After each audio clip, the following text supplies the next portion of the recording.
नमस्कार। सभी पुस्तक प्रेमियों, सभी लेखकों और सभी पाठकों और हमारे सभी दर्शकों को मेरा नमस्कार। और आज गोमती पुस्तक महोत्सव का अंतिम दिन है और आपसे विदा लेने का समय आ चुका है।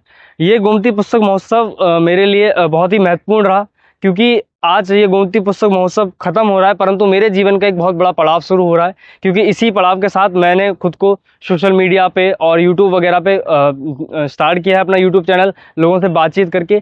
तो इस गोमती पुस्तक महोत्सव ने मुझे एक नई ऊर्जा से भर दिया है। जहाँ लोगों से मैंने बातचीत की, जितना मुझे प्रोत्साहन मिला लोगों से, तो अपने आप में एक नई ऊर्जा आ गई और भी ज़्यादा इस क्षेत्र में काम करने में, लिखने के लिए, पढ़ने के लिए, लोगों से बातचीत करने के लिए। मैंने इस गोमती पुस्तक महोत्सव में बहुत सारी चीज़ें सीखी, बहुत सारे लोगों से मिला और काफ़ी कुछ सीखा। बहुत सारी गलतियां भी की हैं और उन गलतियों को आगे सुधारने का प्रयास भी मेरा रहेगा कि जो गलतियां इस बार हुई हैं वो दोबारा ना हो। आगे जब भी मैं आपके सामने प्रस्तुत हूं तो खुद को एक बेहतर तरीके से प्रस्तुत करूं।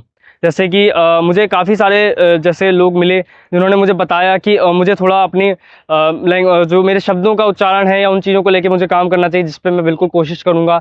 और भी लोगों ने मुझे कहा कि मुझे अपनी बॉडी लैंग्वेज को लेके थोड़ा काम करना चाहिए। तो मैं कोशिश कर रहा हूँ, मैं सुधारने की कोशिश कर रहा हूँ। गलतियाँ बहुत हुई हैं अभी, आप जब देखेंगे, आप जब वीडियोज़ देख के आएँगे, इस आखिरी वीडियो को देखेंगे तो आपको महसूस होगा कि काफ़ी चीज़ें मैंने गलत की हैं, काफ़ी चीज़ें मैं सही नहीं कर रहा हूँ। तो मेरा वही है कि मैं आपको ये बताना चाह रहा हूँ कि हाँ, मैंने गलतियाँ की हैं पर मैं उनसे सीख रहा हूँ।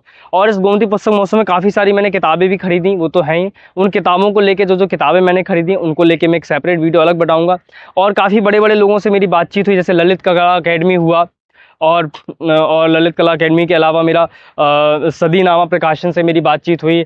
जो हमारे बंको किताब के जो पब्लिशर हैं, बंको किताब के जो राइटर अमित सर, उनसे हमारी बातचीत हुई। सबसे महत्वपूर्ण आरजे प्रतीक, जिन्हें हम मिर्ची प्रतीक के नाम से भी जानते हैं, उनसे मेरी बातचीत हुई। हमने कई अलग अलग फाउंडेशंस, कई अलग अलग इनिशिएटिव्स से बातचीत की।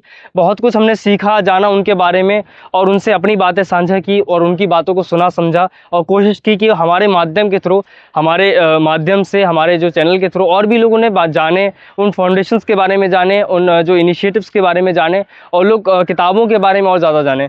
मेरा अनुरोध यही रहेगा कि आप किताबों को जैसे कि सभी का यहाँ पे मोस्टली लोगों का बोलना था कि किताबों को ऑनलाइन ना खरीद के बुक स्टोर्स पे जाके खरीदें। जो किताबों की खुशबू वाली एक जो बात होती है, किताबों की महक वाली जो बात होती है, वो किताब के बुक स्टोर पे ही मिलती है। जो पुरानी किताबों की महक होती है, चाहे वो नई किताबों की महक हो। मैंने इस बुक फेयर में जो ज़्यादातर किताबें खरीदी हैं वो पुरानी किताबें थी। मुझे नई भी खरीद सकता, पर मेरा एक था कि पुरानी किताबों को और पढ़ना चाहिए, क्योंकि वो जो किताबें लिख चुकी हैं वो एक ऐसी चीज़, एक इतिहास बन चुका है जिसे बदला नहीं जा सकता। और वो मुझे इतिहास, वो पीछे, इतने समय पीछे, एक टाइम मशीन की तरफ पीछे ले जाता है। जब उन पुरानी किताबों को पढ़ता है तो वो उस वक्त में ले जाता है मुझे, कि जहाँ मुझे महसूस होता है कि आज से 40 साल पहले, आज से 50 साल पहले ये देश कैसा रहा, इन देश में चीज़ें कैसी रहीं और उस समय का ज़माना कैसा था। तो वो मुझे एक बहुत पुराने वक्त में ले जाती है, जिन किताबों के बारे में बातचीत करूँगा। तो बहुत बहुत धन्यवाद आप सभी लोगों का कि आपने मुझे सुना, मुझे समझा और मुझे ये मौका दिया कि मैं आप लोगों से बातचीत करूं। जो भी पब्लिशर्स वगैरह रहे, मैं उनका भी धन्यवाद करूंगा। जो भी लेखक, जो भी पाठक, आरजे मिर्ची प्रतीक, आरजे प्रतीक सर, अमित सर और भी काफ़ी जो लोग हैं जिन्होंने मुझे समय दिया, मुझसे बातचीत की, उन सभी का धन्यवाद। और आपसे विदा लेता हूँ आज, और जल्दी दोबारा किसी कार्यक्रम, किसी और चीज़ को लेके मैं आपसे मिलूंगा। कुछ नई किताबें जिनके ऊपर मैं काम कर रहा हूँ उनको लेके आपके सामने आऊँगा, कुछ कविताएं, कुछ अपनी और जो कृतियाँ रहेंगी उनके जो कार्य करता रहूँगा, मैं आपको बताता रहूँगा। आप सभी से अनुरोध है कि आप सब्सक्राइब करते रहें, हमें कनेक्ट करें, हमसे सब्सक्राइब करें, कनेक्ट रहें हमसे। और अगर आप भी अपने तरफ से मुझे जो कुछ गलतियाँ मेरी रही हैं आप बताना चाहते हैं, कुछ सुझाव अपने देने चाहते हैं, जो मुझ में रहा, मैंने कुछ सीखा, जो आपको लगता है कि मुझे अपने आप में बदलना चाहिए, सीखना चाहिए, आप मुझे सुझाव डायरेक्टली हमारे इंस्टाग्राम पर भी भेज सकते हैं, जो कि कनेक्ट रहेगा। थैंक यू वेरी मच, सभी का स्वागत है।